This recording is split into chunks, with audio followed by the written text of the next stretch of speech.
श्री देवर्षि नारद जी वर्णन किए, कस्तरति कस्तरति मायाम, कौन तर जाएगा इस माया से, कौन तर जाएगा? तो उत्तर दिया,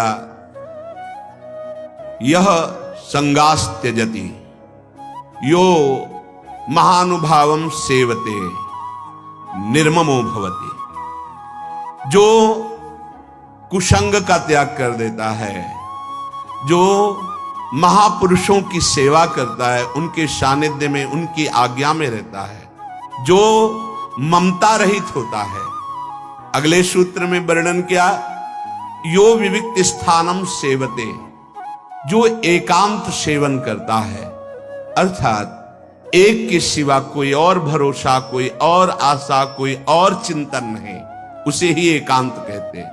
एक भरोसो, एक बल, एक आस विश्वास, इसी को एकांत कहते हैं। नहीं तो एकांत गुफा और कमरे में प्रपंच चिंतन हो, उसे एकांत नहीं कहते। नवीन साधक के लिए तो एकांत बहुत ही खतरा है। जिनकी वृत्ति चढ़ी हुई है तो सभा में भी एकांत रहते हैं, और जिनकी वृत्ति प्रपंच युक्त है, वह एकांत कमरे में हो सकता है अपने मार्ग से भ्रमित हो जाएं, कुछ और देखने लगे, कुछ और सोचने लगे, कुछ और करने लगे।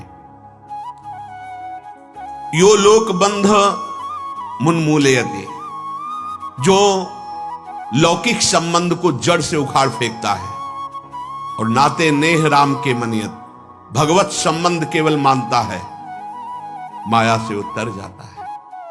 सच्ची मानिए, जो भगवान श्री राम जी के हृदय की बात गोस्वामी जी लिख रहे हैं, वो कह रहे, जननी जनक बंधु सुत दारा, तन धन धाम सुहृद परिवारा, सबकी ममता ताग बटोरी, मम पद मनहि बांध बर डोरी।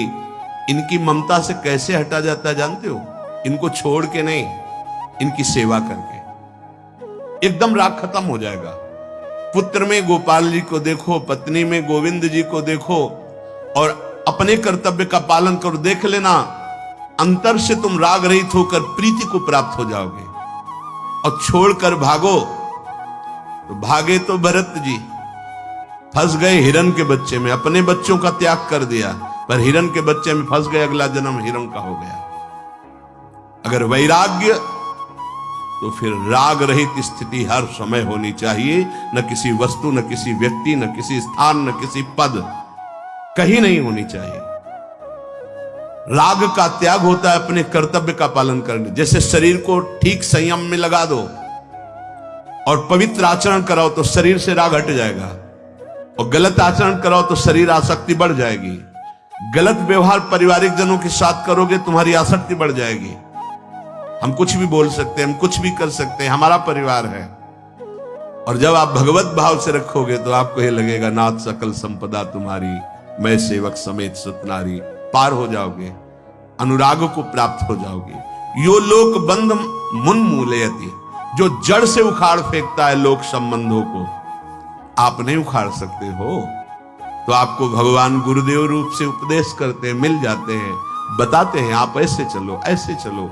आप बिना सोच विचार किए उनकी बात मान लीजिए, आप देखिए कैसे आप आगे बढ़ जाते हैं।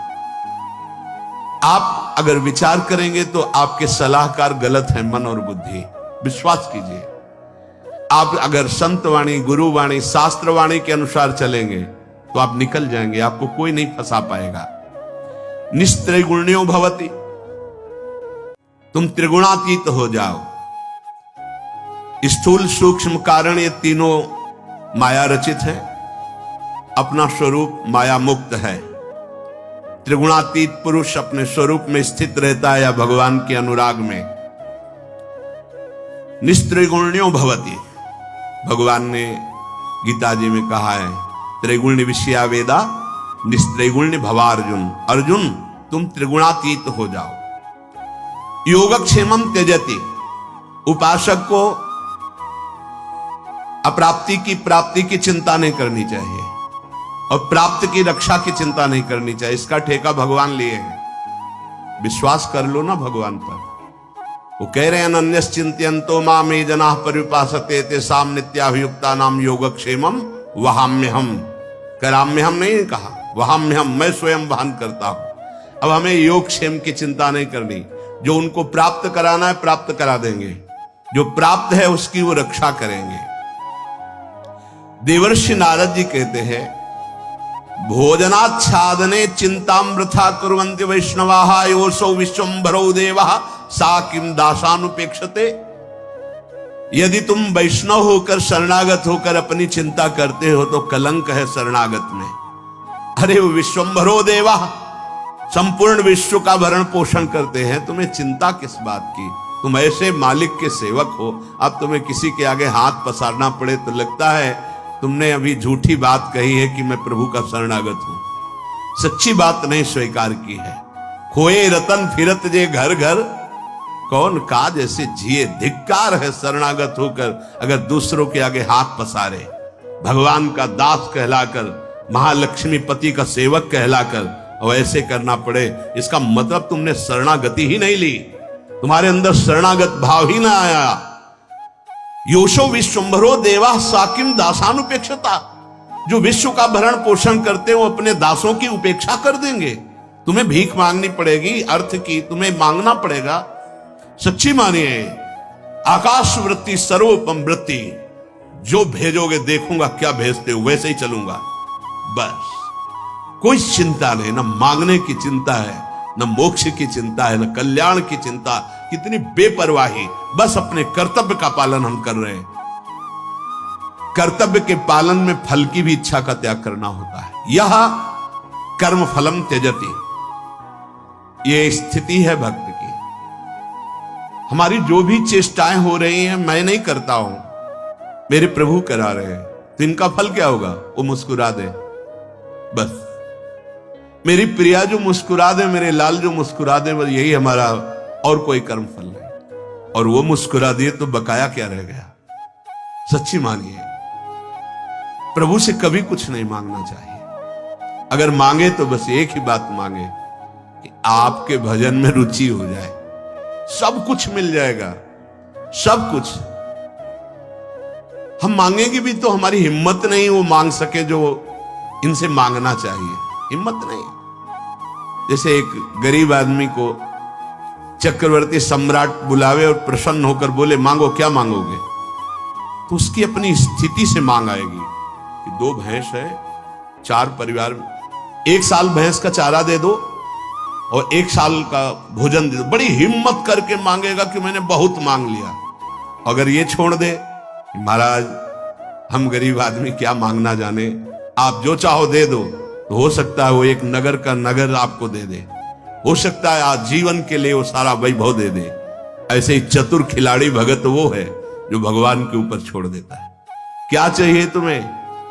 प्रहलाद जैसे कहा हमारी आज्ञा है, वरदान मांगो।